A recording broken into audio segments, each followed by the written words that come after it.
Kia ora. Welcome to Conversations with Wahine, brought to you by the Wellington branch of the National Council of Women, New Zealand.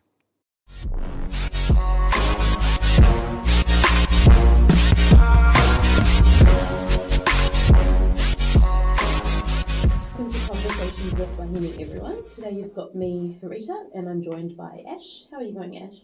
I'm good. It's cold, but it's sunny. Yeah, it's actually not that cold, I find. Like this morning I left the house, I thought it was freezing cold. I went out at lunchtime to buy lunch and I was like, wow, it's actually so hot. Well, it's hot at lunch. I also have a new coat, so I'm excited for the cold weather. Yes, definitely, all the winter fashion. Today we're joined by Mathilde Le Goff, who is the current board administrator intern for the National Council of Women, New Zealand. She's French and she comes from Toulouse, a city in the southwest of France. She's a student in political sciences and she's currently doing a gap year between her 2 years of a master's degree. She came to New Zealand to improve her English, but also to get to know this country that she didn't know at all before. She says New Zealand is, amongst other things, well known for being the first country in the world giving women the right to vote. Therefore, it seemed quite logical to her to come here to work on gender equality issues. For her, gender equality is above all a continuous process. As far as mentalities will still focus on gender rather than on skills or individuals, gender equality won't be achieved in her opinion. Gender equality has always been something that's quite important to her. She grew up with two brothers and she couldn't stand not being treated the same way that they were. Her master's degree focuses mainly on gender issues and she's aiming to advocate as much as she can for women's rights during her free time. Welcome, Mathilde. How are you? I'm good, thank you. Yeah, I really love seeing young people be so passionate about this. Yeah. I'm in my 30s and I honestly wish I was more like you when I was in my 20s. Unfortunately, I wasn't. No, I just drank. Yeah, pretty much. So like, I look at people like you and I'm like, yeah, that's like a good inspiration. And the fact that you literally came to the other side of the world for this internship is amazing.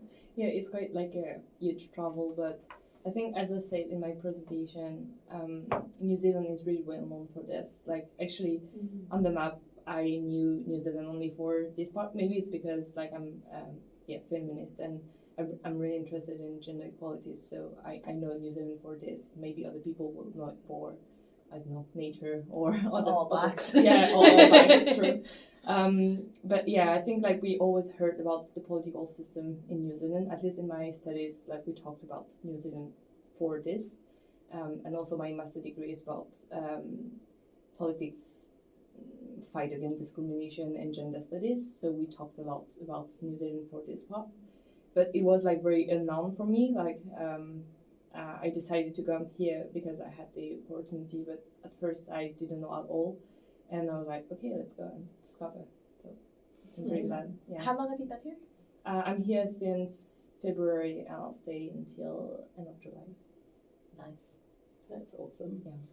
What actually got you interested in gender equality in the first place? I know you mentioned about having two brothers, but what else was happening around you in France or in your life that actually made you want to study and do your master's in this area? As far as I remember, I always was interested, and I was a bit mad as a girl it's not really not being able, because I grew up in a family, like my parents, they raised us more or less in the same way between my brother and I, but it's more about like society around, and I couldn't stay like, people tell me, oh, you should stay at home, or you should be kind, or not talk too loud, or not do this because you're a girl and you should be working good well at school because you're a girl. I was doing a lot of judo when I was younger, and also judo is kind of a sport in which you can for example, when I was very young, there was not enough girl in my category when I was very young. And so they didn't want us to fight against the boys at that time. So I was all the time during the competition fighting against my best friend. So we were just two girls going for a competition, and we didn't get to like fight at all. While I mean, at this age, I think we have like completely no difference regarding our bodies and stuff. And so, and sometimes when they allowed us to do it and to fight like a mix, at the end we won't. Like, it's not because you're a girl that you can't. And so I guess that's probably because I was surrounded by a lot of boys and I could see what they were, let's say, not allowed but able to do, and I wasn't. And also, like, for example, my mom, she was always afraid when I was going out, but she wasn't saying anything to my brothers. And I couldn't, I know when I was younger, I did a lot of, I don't know the English word for that, but you know, when you like just raise your thumb and just take a car. Oh, hitchhike. Yeah. Yeah. And I was doing a lot of this because I saw my old brother doing it a lot, and it was like his main way to move. And I was like, I'm gonna do the same. It sounds like very convenient. And my mom, she was like, no, you can't. And in one hand, yeah, I understand her because she didn't want me to do, like, have anything and happen anything. But then sometimes I was like, I don't want to grow up in a world like this, and I want to be able and not be afraid of anything. So that's probably like just because interaction with society and also like in the street and harassment in the street and stuff. So. Yeah, I completely see what you're saying. Even for me personally, I have a younger brother who's 6 years younger than me, and we both were born and brought up in New Zealand, but obviously our parents are Indian. And in the Indian culture, girls get treated very differently to boys. Thank God my parents have not been like that. But as I got older, I did notice some things that my parents treated my brother differently for me. But I could never quite figure out if it was because he's 6 years younger than me and they learned all their lessons with me, or if it was because he's a boy and I'm a girl. Like, I wasn't allowed to go to school camp until I was 13. I used to have to make up excuses to my friends because they don't understand. Why aren't you allowed to come to school camp? Because, and my dad will hate me for saying this because I know he was just looking out for me. He would say, oh, because I went to a co-ed primary school and college, oh, girls shouldn't go on school camp. It's not good, it's not safe. He was just looking out for me. It came out of love, right? But my brother was allowed to go to school camp when he was 8. And I was like, huh? The double standard. I had to fight to go to school camp when I was 13, and my brother, oh yes, have fun. Like, and I tell my parents, where are these double standards coming from? Because I was old enough to see how they were treating me at his age and then how they treated him, and sleepovers. And I was just like, is this because I'm Indian, or is it because I'm your oldest child and you've learned you were too strict with me? Yeah, it's like those odd things. You just notice how your siblings are being treated compared to you, eh? Yeah, and also because I have just brothers, I don't have sisters, and so, like, for example, still now at home, like, for me it's quite natural. Like, I don't want to leave my parents with both my mom and my dad. I don't want to leave them all the home tasks. Like, I'm always helping because, like, I was raised like this, like, not letting people doing anything for me all the time. But for example, my brothers, they wouldn't do exactly the same. For sure, like, they would help a little bit, but it wasn't, like, for sure it was not the same balance between what I was doing in the house and my brothers. And also when my parents got divorced, I was 14, I think, and so I was living sometimes with my mom, sometimes with my dad. And at home, like, my mom, she was like really counting on me to help her because she was still working. And so sometimes, like, she got home quite late and she needed, like, someone, you know, just to cook or, like, just be sure that we won't eat at 10 p.m. or every evening. And my dad's the same, like, he was, a little bit counting on us to help him with the, like, just normal stuff, I would say. But, for example, my brother, they wouldn't do it. And so I'm just like, it's not because I won't say, okay, no, I don't do it anymore because they don't do it. I'd like them to understand and realize that they should also do it. And not always, like, waiting for someone to tell them, okay, you should do it. Because if we ask them, then they will do it. Yeah. But they will never do it by themselves. It's the emotional labor that comes of being a woman. I know my friends and I talk about that all the time with like husbands as well and boyfriends. Yes. Oh my Yeah. fucking god. And it's not even, and again, it's, you know, my, like, Rich is really good. And I also am quite type A, so I do need to let go sometimes.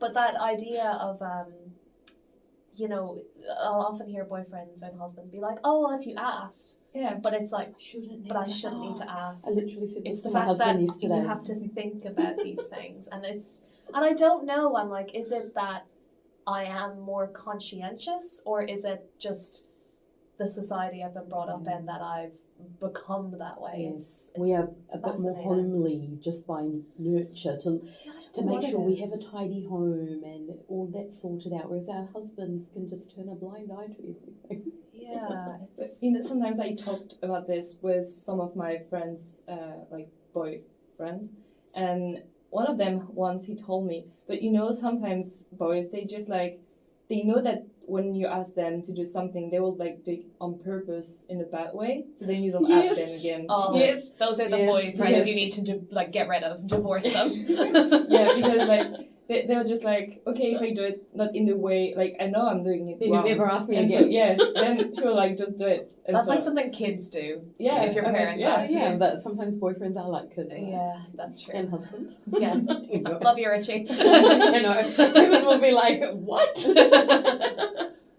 And then, so did you grow up in like a small town in Yeah. city? yeah, in kind of village. I would say like a very small town or a big village.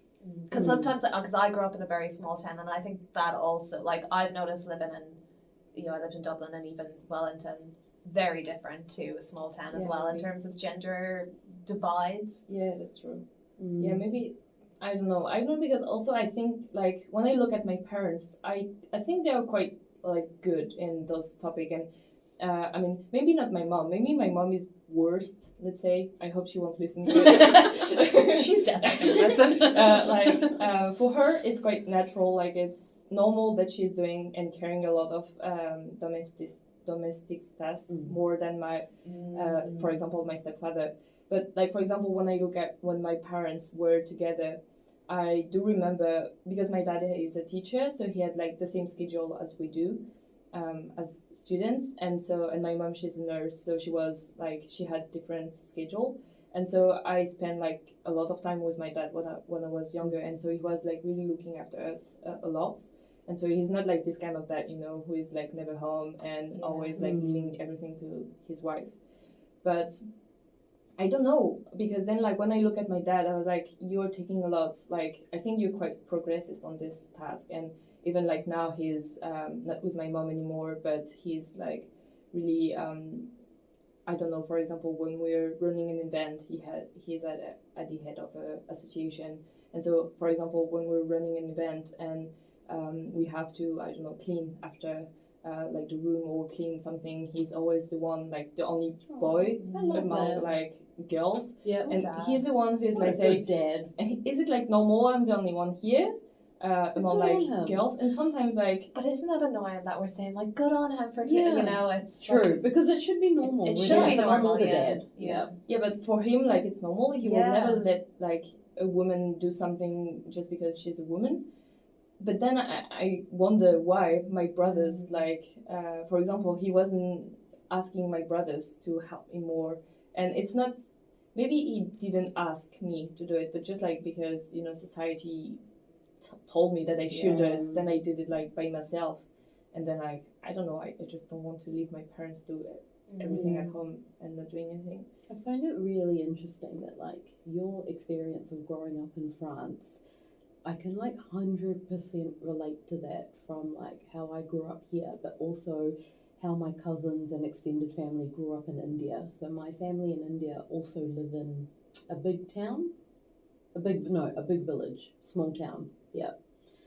There's such a huge gap between how boys and girls are treated there. And growing up, like I've been to India 6 or 7 times, you know, to visit my extended family. And I literally would tell my parents, I can't stay here any longer because I just can't understand the different expectations Yeah. of me compared to a boy my age. There was one time I went to India on holiday. My dad will hate me for saying this, but whatever. We're dishing it all Just say today. that. It's okay. And we were there for like 2 months during a university holiday when I would have been 20. And a few of my friends in India are guys my age, like not boyfriends at all, just friends. And in India, everyone has a scooter or a motorbike, right? And sometimes they'd come and pick me up and would just go roaming around the city, go to a restaurant, go eat, go to a shopping mall, literally typical 20-year-old behaviour, just hanging out, enjoying my holiday. Someone in the community saw me on the motorbike with this guy, and I'm scared shitless of motorbikes in India, so I was holding on to him because I was scared I was going to fall off. And someone comes and tells my granddad, "Oh, I saw Harita on a motorbike with this guy." My granddad was a very open person. He knew I was just with a friend, and my granddad couldn't care less.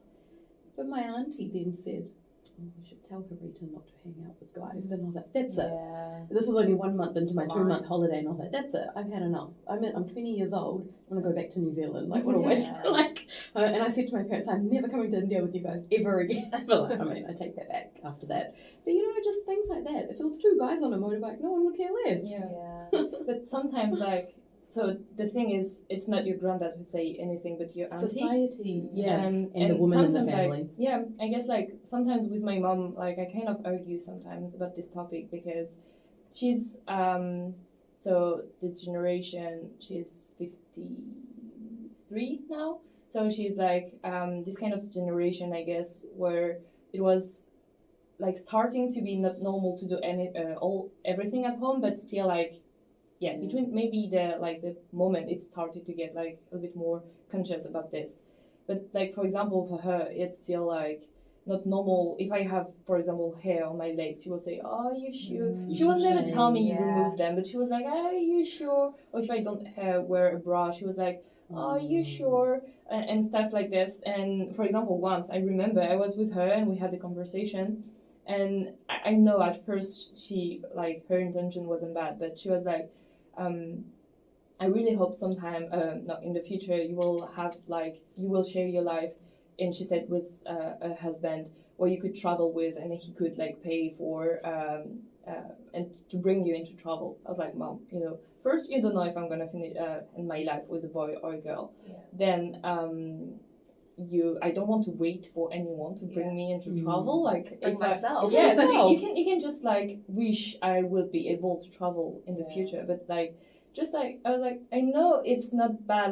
You just wish a good future for me, but don't it's just this kind of part. It is a generation thing, I think, as well, because my parents are similar age, and it's very much your future is wrapped up in a husband. Yes. Yeah, you do get that a lot.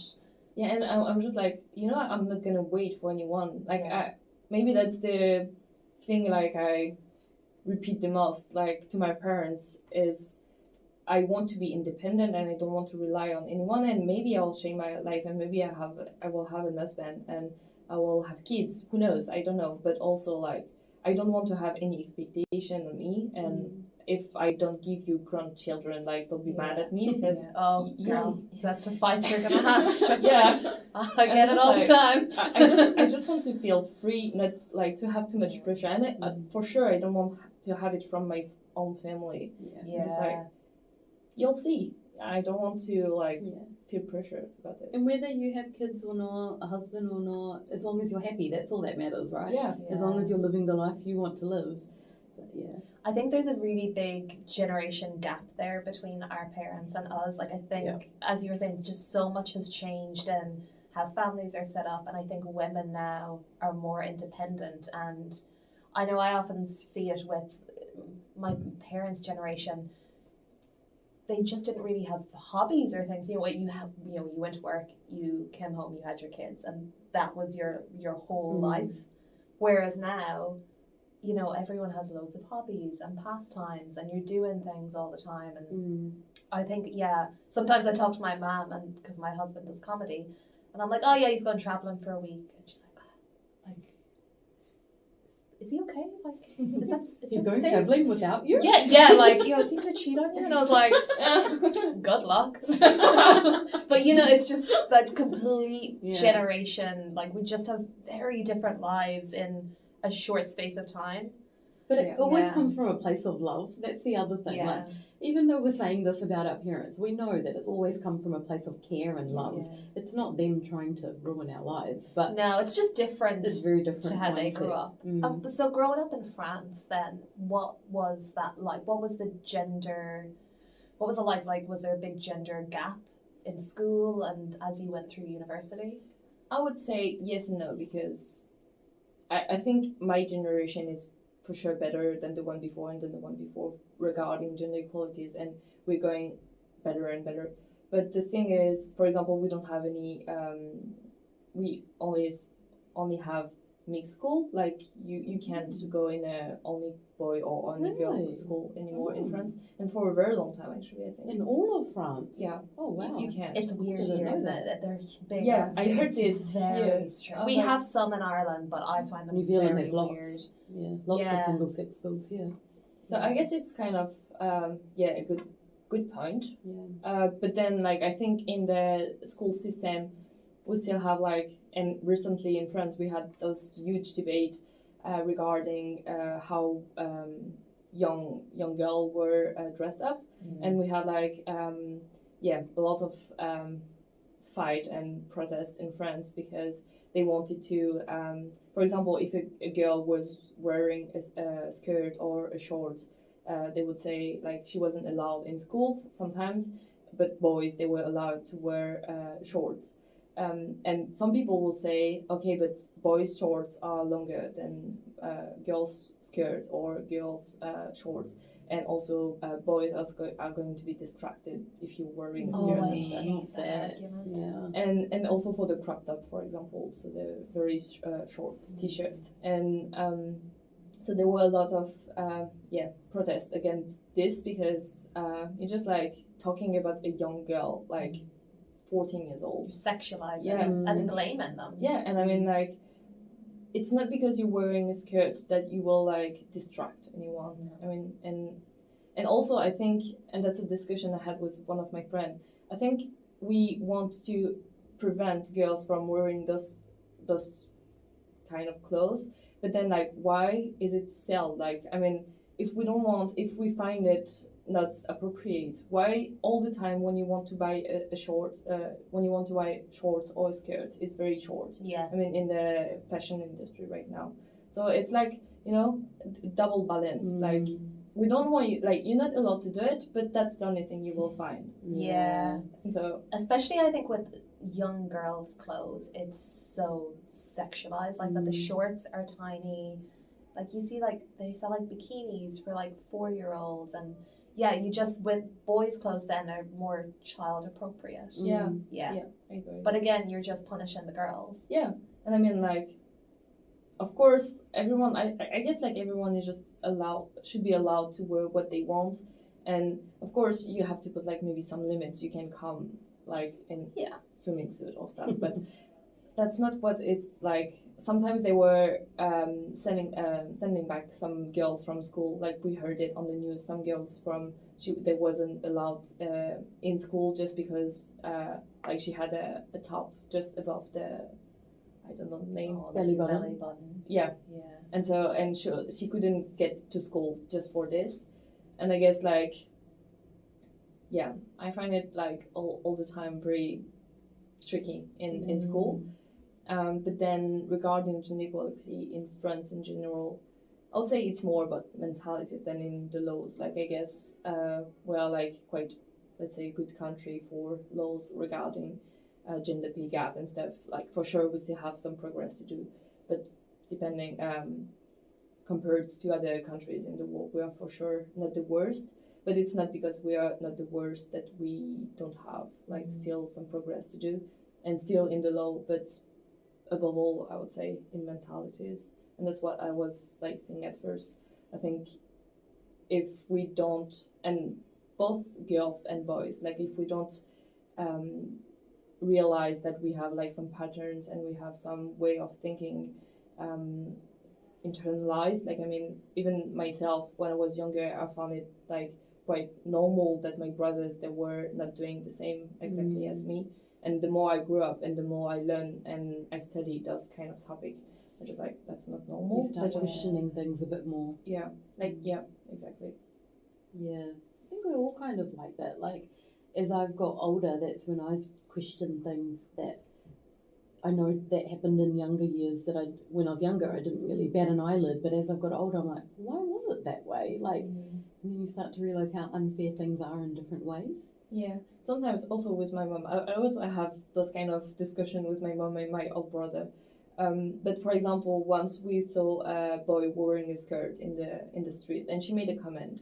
I was like, "What's the point? Like, are you disturbed by him? Like, is it something that will impact your life?" No. So I mean, like, he's just doing what he wants. Like, he doesn't ask you to do it. He doesn't ask you to do anything. He just wants to wear this shirt. This skirt in the street, and he's allowed, like, and that's the same with makeup for boys. Like, I mean, so I guess like we have maybe not, I don't know how to say it. I wouldn't say that we have more work to do on men on like toxic masculinity, but I think it will be like a first step because today I think men are like maybe consider themselves like quite outside of the topic and not concerned, and so it's like a women topic, and we shouldn't be involved, or it's not our concern. But I guess like we wouldn't achieve gender equality if we don't break this barrier on men as well, and like saying that it's okay for men to wear skirts, and okay for men to wear makeup, and okay to cry, and okay to show your emotion and your feelings. And so like going on this both direction would be like probably helpful. That's why I hate when people make the argument that, make feminism a dirty word, and they're just like, oh, feminism is here to push men down, and it's not. Like, true feminism is about wanting to achieve that equality. And you can't do that without bringing men into the conversation. You're completely right. And have you found, I guess, major differences between France and New Zealand in terms of gender inequality? I mean, I haven't lived in New Zealand for enough time, but I would say, for example, for my personal experience, I never had any bad experience here in New Zealand in the street, for example. Like, I never felt insecure. Maybe I was lucky, I don't know, but I felt really insecure in France. Sometimes I lived for 5 years in Toulouse in South, and I couldn't go out at all without being like disturbed by someone, without having a comment. And especially after COVID time, like, just after the lockdown, I was just going out with friends just to walk a couple of like minutes, just to take a little bit of fresh air. And you always had like a comment and someone following you, and it could be like in the middle of the day. It wasn't even at night. And so I felt like here I never had this experience, but maybe, I don't know, because it's bigger city, or I don't know. But for this, I would say, but just for my personal experience. But yeah, I would say that's something also, that's one of the main reason why I was like, I don't want to live in a world like this where I can't go out and I can feel secure when I'm outside. Such a basic right to be able to just go outside. And that's what, like, when women go out and if something ever happens to them, then people always blame it on the woman. Oh, you shouldn't have gone out at night, or you shouldn't have been wearing those clothes, or you should. And you're like, hold on, that man shouldn't have hurt me. That's what it is. It's not the woman's fault. Like, I know, even when I lived in Australia, you sometimes hear these stories about how women have got murdered when they're walking home late at night by herself. Oh, she shouldn't have been walking on her own. What other choice did she have? She was trying to get home from work. Like, she can't have an escort 24/7. And what if she lives like a 10-minute walk away from the train station? What is she meant to do? It's not her fault. She was just going about her day. Or like in India, there's always stories about women being raped and gang raped and horrific things. And sometimes it happens even when the woman's with her husband or her boyfriend. And you're like, well, then what? She was with her husband. She wasn't by herself. Yeah. Oh, she should have been at home. It was after 10 o'clock. But she's a grown woman. What do you want her to do being at home? The restrictions are huge, yeah. Mm-hmm. I do think as well, I don't know, you've been completely based in Wellington? Yeah. Because I find Wellington, I mean, it is joked Wellington is very woke, is the joke, but it is quite progressive, I think, in Wellington. And I do notice a difference, definitely with, you see a lot more accepting of everyone here. You just don't really take notice. Mm. But even when I went back to Ireland, I was just like, oh, Wellington is a little bit of a bubble, which in a great way because it is so accepting. But yeah, I do find it a shock then when I go somewhere else and it isn't like that at all. Yeah, and also like I think it's maybe something quite huge in France because I lived for 6 months in Germany as well before, like 2 years ago I think, and I was living in a very small city with the border with Switzerland, and so Switzerland is quite known as well for like a very secure country, and so I could go out like at any time of the night. I could be out at 4 a.m. and I could be drunk outside. I was pretty sure like nothing happened, and it was very safe, like a very safe city to live in. I would never do it in France, like definitely never. And I would always be afraid, like even in the day, I'm not very feeling secure in the street, and so that's maybe also because I don't like, even if I'm like really right in the city center in Toulouse, you will always have someone will like start to looking at you in very like weird way, and a way you don't feel comfortable anymore, even if it's not coming to talk with you, like or maybe he start to follow you a little bit and you don't know if he's following you or not.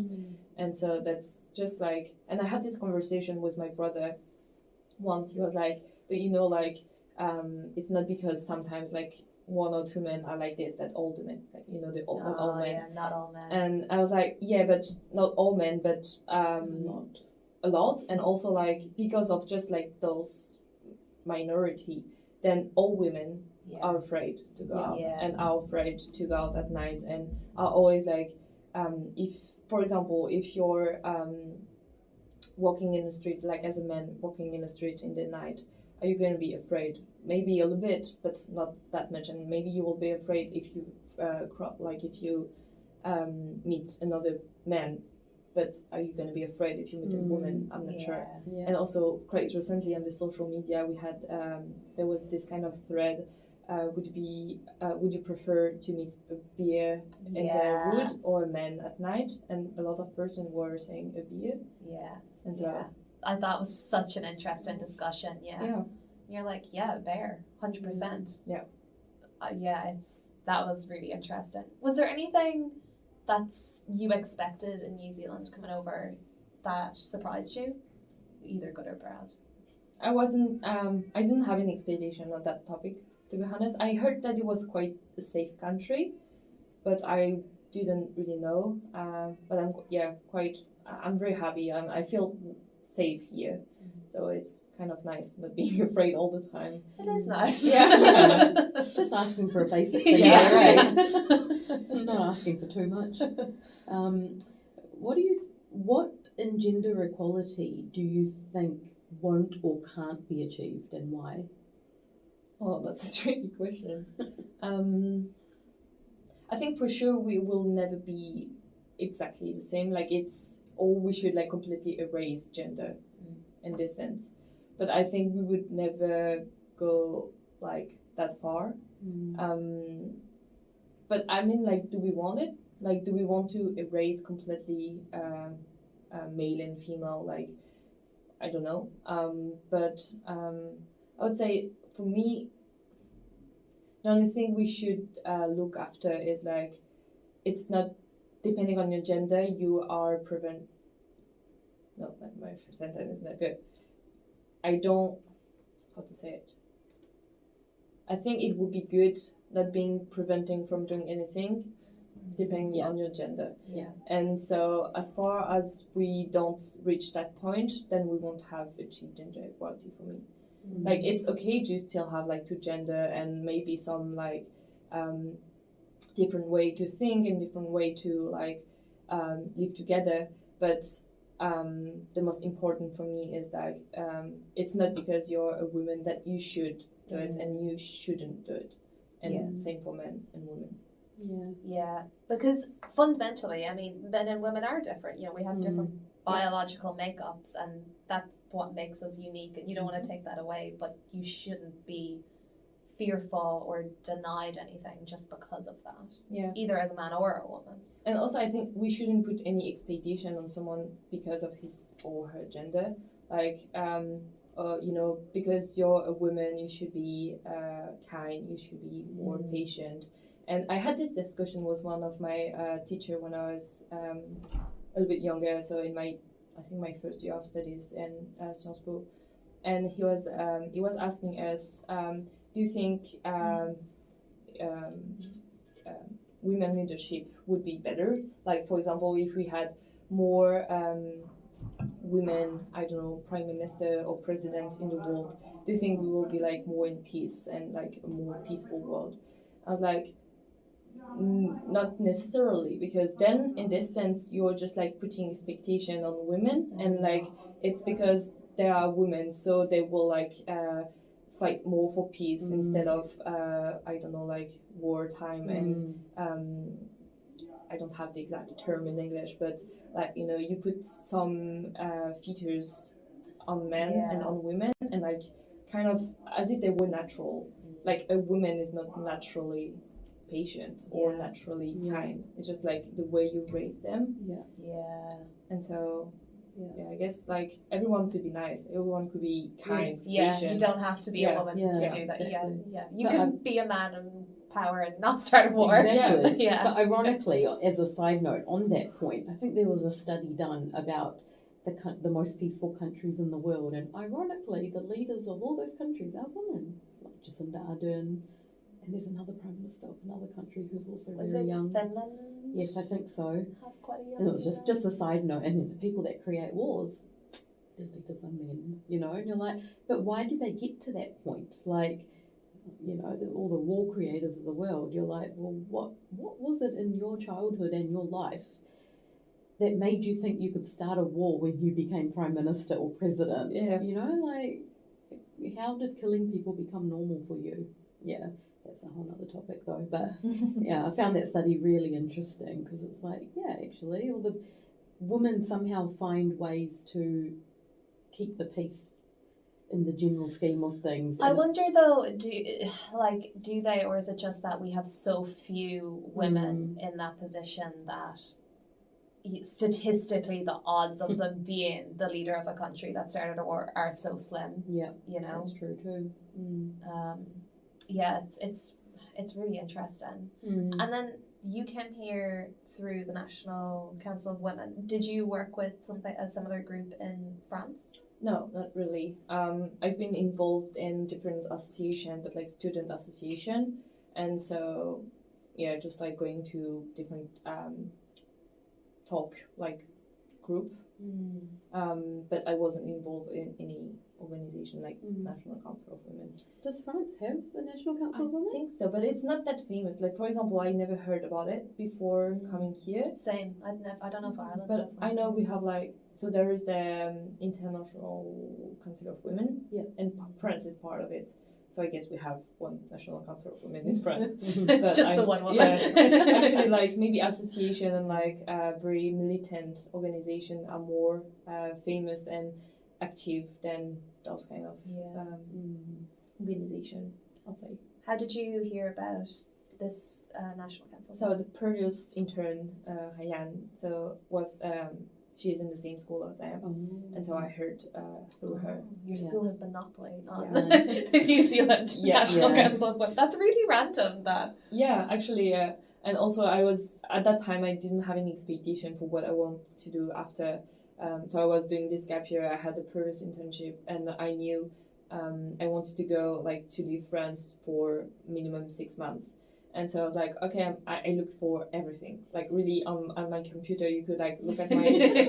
I had like very broad research, and I know that for sure gender equalities and gender studies and stuff are always like a topic I'm very interested in. But at first, I wasn't particularly looking at doing an internship in this topic.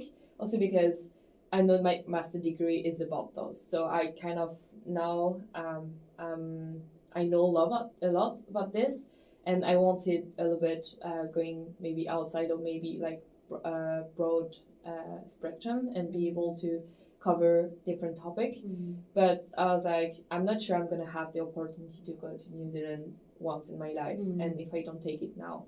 And in any case, I know gender equality is always a topic I'm interested in, and I would get to learn like a new country. It's not exactly the same as doing it in France. So that's how I came, and I was like, I'm very happy to be here as well. Yeah, that's awesome. Like, what else are you covering in your masters? Like, what specialty are you going down with your thesis? So actually, right now my thesis I'm writing on disabilities in sports, so completely different. I don't want to have any gender bias. Gender links. Yeah, no link at all. And so my master degree is really about like all type of discrimination. So we are covering. We had some classes about migration and post-colonial studies. We had some classes about disabilities in the workplace. We had some classes about I don't know, like very very broad. So I'm not done yet. I still have one semester to do. In September, I will start it. And so I know the second part of the master degree is maybe like a little bit more, not say general, but I know in my first and second semester it was very gender focused. But I know that the next semester I think I don't have any classes about gender. So. Interesting. It'll be really interesting though to see the different inequalities and the common themes, I guess, between them. Yeah, all the time. And that's probably because Sciences Po is a school in France where we have, so for sure we're studying political sciences, but we also have a lot of history, economy, law, sociology. So it's like social sciences in general. And so it's very nice to see like, this kind of interdisciplinarity between, so we're studying both like history of feminism and then like, I don't know,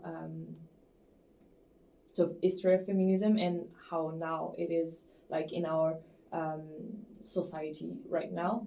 And so it's very it's very interesting to see like between our class of like history class and our sociology class, how things could like just match, and you can like still use some stuff you saw in your history class and then like bring it in your sociology, and you just like do a mix. And my thesis I'm going to write, you are allowed to take like really the topic you want, and you'll have to work it by yourself. That's something I'm not doing right now. And I talked about it with Suzanne, which is who's my supervisor here, and she was like, you should start working on it. I was like, great. Of course. Any day now. She sounds like a mother. Yeah, she is. She's definitely my mother here. But yeah, and so that's nice because you're really allowed, like as far as it's kind of related to at least one part of what you studied during your master degree, then that's fine, and you can always find a link with what you studied. So, is there something you have in the future that you're like you really want to work in a certain space, or is it for more study? Do you have, or are you like, I don't even want to think about studying after this thesis? No, actually, I think so. The previous internship I did in France before coming here, I did it in how to say it, council agency. So I was working with big firm in France regarding how to include people with disabilities in the workplace, and especially in private sector. So a lot of my clients, they were like private company, And so I think it's something that I really like. I think it's kind of very general, and you'll like everyone will have someone with a form of disability around us, and that's something I'm really interested in. And sports, like I'm really someone sport like always was always in my life since I'm very young, and so I wanted like to mix it, and also I'm very close to my dad, so. And he's really into sports and disabilities as well, and so I guess like it's just a mix of all of this that make me think, okay, I want to write and study this, and probably in my professional life after I'd like to work with so in the private sector, and more or less what I did in my previous internship, to be honest, like just working with film, maybe inside the film in itself, or maybe working with them to make the environment more inclusive for, like in general, not only for disabled people, but I think like yes, just making difference strength instead of a weakness in the workplace. I love Yeah, that. same. I think like even in New Zealand, there's a lot of work being done to make workplaces inclusive for disabilities, you know, like basic things like having wheelchair ramps to get into buildings, or not even in workplaces, but if you look outside and like footpaths aren't straight, well, blind people fall over them, you know, like actually one of my friends in Wellington is a disabled person who's quite sporty. I was just thinking I should introduce you to her. She's a huge advocate for like disabled people just having the same rights as normal people, like getting on the bus, things like that. Like things you take for granted. So much, so much that hasn't been thought about before, because you know people with not huge disabilities just have all this in their day-to-day life without thinking twice. And also the thing is, with disabilities, you have like this part of disabilities which is visible, but you have like I think it's 80% of disabled people who are like they look like completely normal, and so you can never guess if someone has a form of disability or not. And also it's always like a situation, like in some situation you could be in a position where you will have a disability, and but maybe in others you won't. And so I think that's in the workplace, that's something very important, like just to make sure the environment is the more like efficient for everyone. And sometimes you have like very just like small things to do to change, and it's not even with a lot of money. Sometimes you just have I don't know, to change a little bit the schedule. And I'm thinking of people with mental health problem. It's a form of disability. For example, if you have like a phobia and you can't, for example, take the public transport in the morning. And so I don't know, like just changing the time you start working, and so you will probably or start a little bit earlier or a little bit after. And so then like you just arrange your schedule regarding those kind of, and you don't have anything to do instead of just, or maybe working from home a little bit more. I think that's very easy to do, and it's just like remove the taboo around it and just talk about it, and then like it will be easier, and a lot of person will be like be more productive and happy in work if they're like if they feel they are understood by their colleagues and their boss, I'll say. You also need to bring everyone into the conversation, because that's how things, you think of those solutions, is if you have the people with disabilities in the conversation to begin with. It's such an interesting area, and there's just so much, but it's unfortunately one of those things that's just forgotten. I know a colleague of mine works in an office, and we were having a conversation last year. They moved into a brand new office, state of the art, everything, and her colleague is in a wheelchair and can't access the hot and cold water in the taps. Oh, it's too high. Because it's too high, and she's like, if the way they have it set, you also can't see which tap is boiling water and which isn't. Such a simple thing. Just an oversight by the people that installed it. And it's just such a simple thing that just is not thought about. Yeah, and it's very frustrating.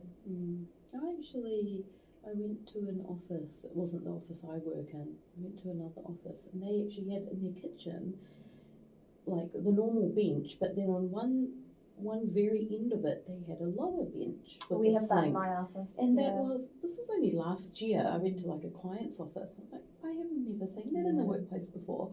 I was like, this is amazing. And it's like that size that you can probably fit a wheelchair right under it. Don't have a problem with the water or anything because everything's at their level. I was like, this is amazing. Like, but for me to only see that last year for the first time ever in a workplace, like, oh yeah, that. But before that, I'd never actually thought, I've never seen it because it obviously doesn't affect me.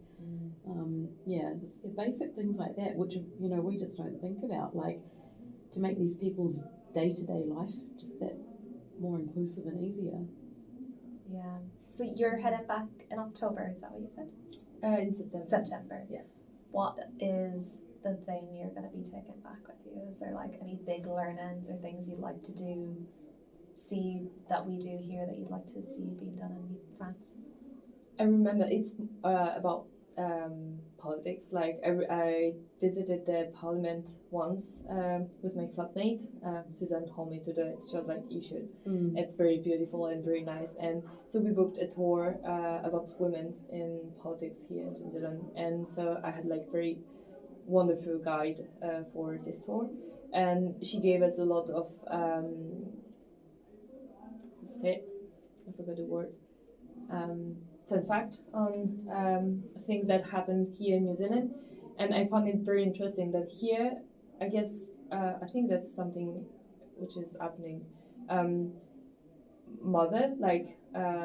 Parliament MPs could come with their baby in the parliament when they have to feed them, and something I never saw anywhere. And I found it like so like nice because I think also the past